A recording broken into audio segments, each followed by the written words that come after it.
Namaskar.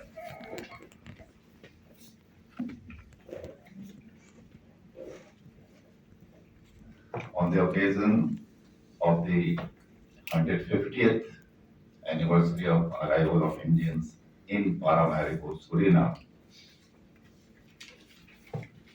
5th of June 1873, being the date, month and year,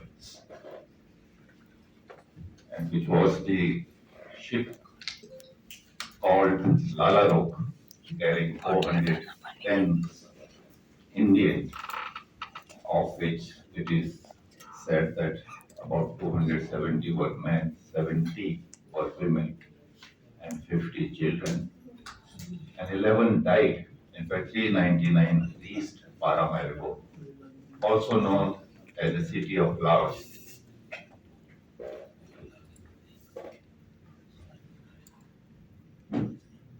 I take this opportunity to pay tribute to the sagacity, fortitude, resoluteness, and resilience of valiant Indian diaspora who epitomize the trials, tribulations, and achievements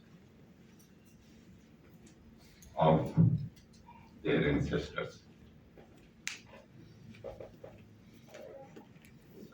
The global migration of Indian community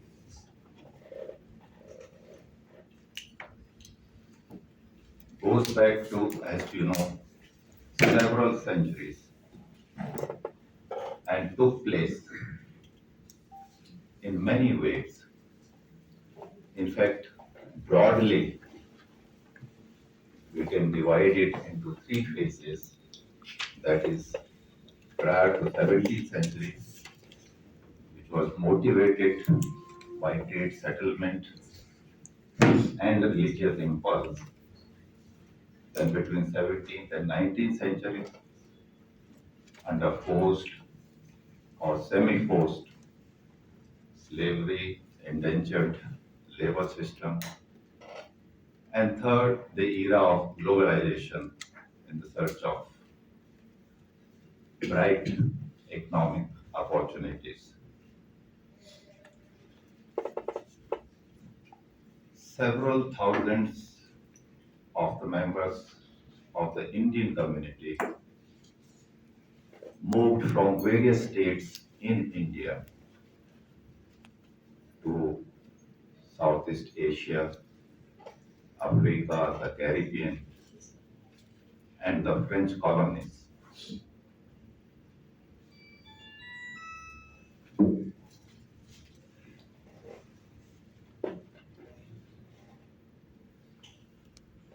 Our partnership with diaspora is formed from the emotional bonds that we share and the solidarity that we feel for each other.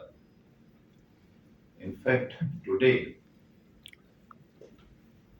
the Indian diaspora, which has a global footprint, estimated at around 3 crores, is a representation of India, its people,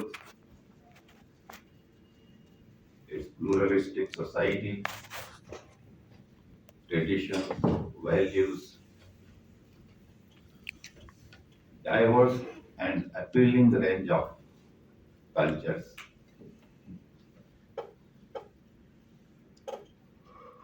During this long voyage, talking about the region, especially the then French Guiana, TNT, Jamaica, and Suriname, it is believed that between 1938 and 1917, around 500,000 Indians left India.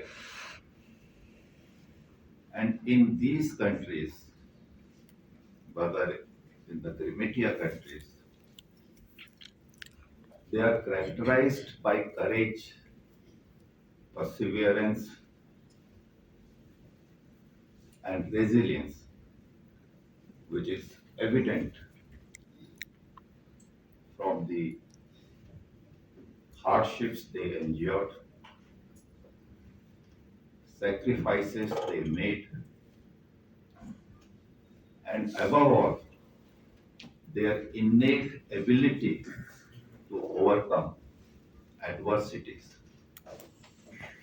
In the end, it is the triumph of the human spirit over inhumanity. Certificate, their father's name was not mentioned. They were not allowed to marry within their traditions.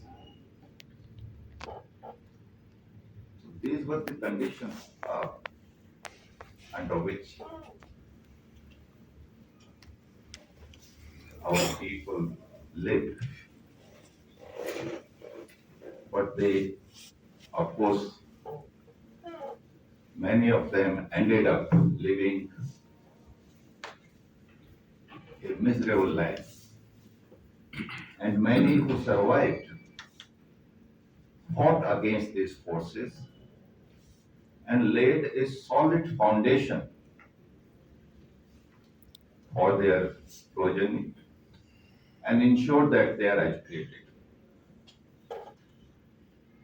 With this kind of, or with this determined pursuit of education,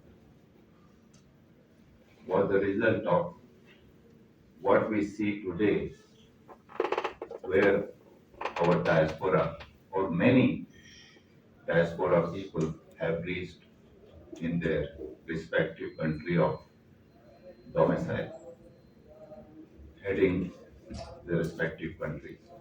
Yet of dialogue with diaspora and Suriname, in the context of Suriname.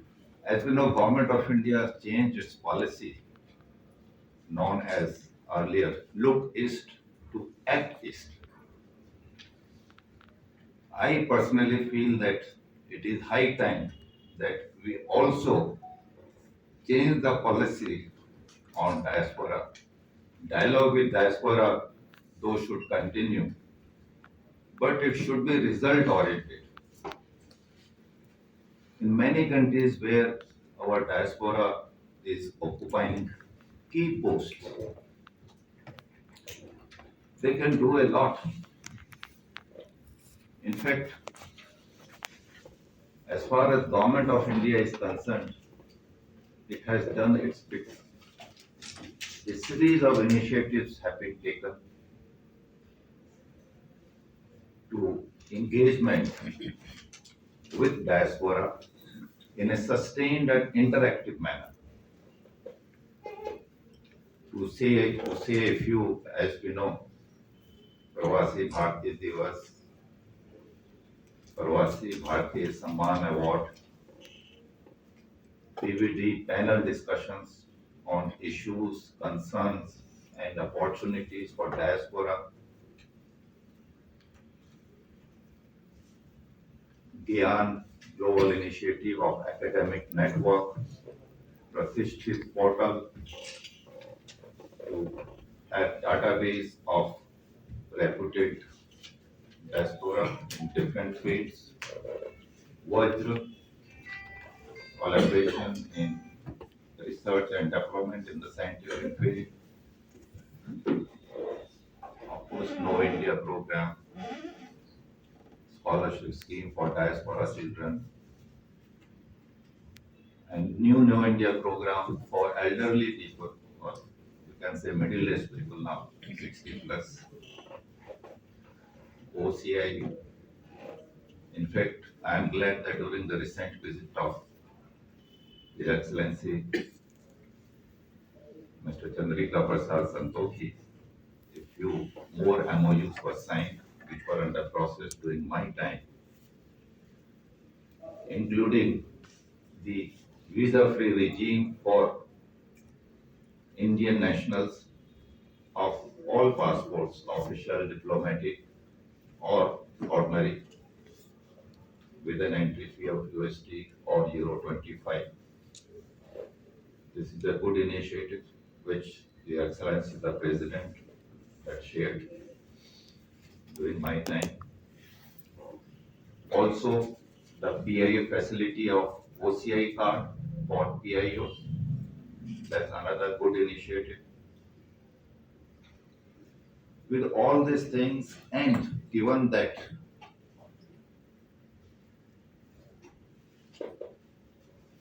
the transoceanic gap, which is of about 14,000 kilometers between India and Suriname, there is much in common. We both have multi-religious, multi-ethnic, multicultural democracies. Both our countries built their economies and societies following a prolonged period of colonial rule. India and Suriname are committed to welfare and uplift their people.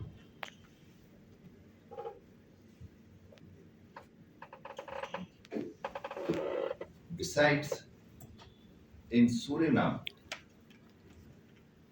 about the population, currently it is 27.4% of the total population of around 5.91 lakh. But my understanding is that it should be around 700,000 once the new census takes place. And during the independence of Suriname on November, which was November 25th, 1875,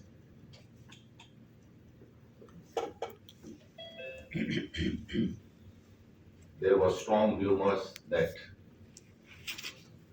people of Indian origin will be murdered, their daughters, women folk will be raped, their assets will be looted.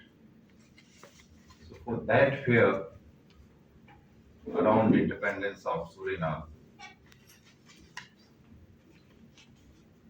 200,000 Indians left Suriname for the Netherlands. Otherwise, the share of PIOs in Suriname would have been more. And still, it is the largest group. As you know, in Suriname, there are 5 major ethnic groups. That is, Amir Indians, the indigenous people, the Maroons, the runaway slaves who were shipped from Africa, who were mistreated and did not want to work on the plantations, so they left for the hinterland. Creoles, a generic term referring to mixed blacks and whites. Descendants from China, India, and Java, besides immigrants from Middle Eastern, European, and American countries. Suriname, as Ambassador Gupta said,